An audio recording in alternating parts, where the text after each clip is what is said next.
I had to change my battery, and my battery is flashing at me, so hopefully you saw the last bit of that last video segment. And you know, talking about putting this on with the paintbrush, I don't really think with the roller I could put it on much thicker than I am with the paintbrush. I'm putting it on as thick as I can with that, and then wiping it off. And like I say, with the roller I'd only be able to do the main tread, and then this section of the riser I'd still have to wipe everything off with the paintbrush at that point, and still do everything else, the cut in and all that, and underneath here and underneath that edge. And this part here is not tall enough for a 4-inch mini roller to fit in there very well either. So another reason why I've decided not to use a mini roller. I'd only be able to use it on the top, and like I say, it's going quick enough. If I had 10 stairwells to do or something, of course I'd do it a different way, but because I'm only doing this one and I'm almost done, I'm gonna keep going with the 2-inch paintbrush. Yeah, I just wanted you to see the finished product. I've got 2 coats on there now.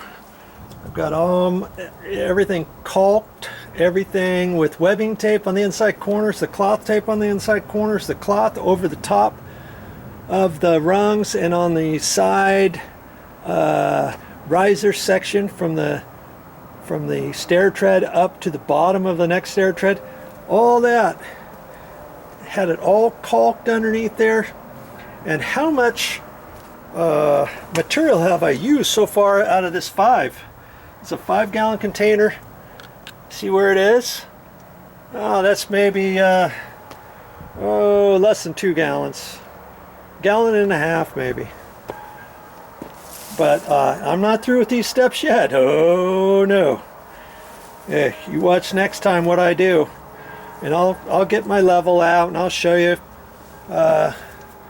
my theory on wanting to fill up the top of each one of these stair treads. Now I'm going to pour that directly over it in certain areas, and whack it with the 2x4 block and try to vibrate the step and try to get it into a level condition. Because remember, each one of these stair treads, other than the first 2 that I replaced, are all going backwards by about 1/16 to 1/8 of an inch.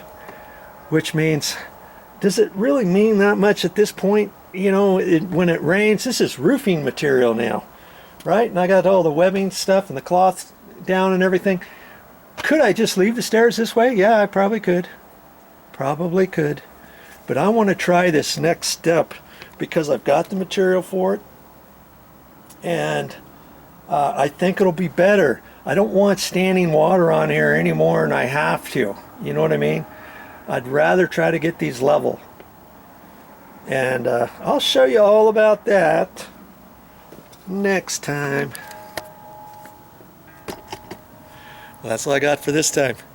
But I'll be back with more videos. Always more videos for you. Yes, indeedy. Time to clean up and go to lunch.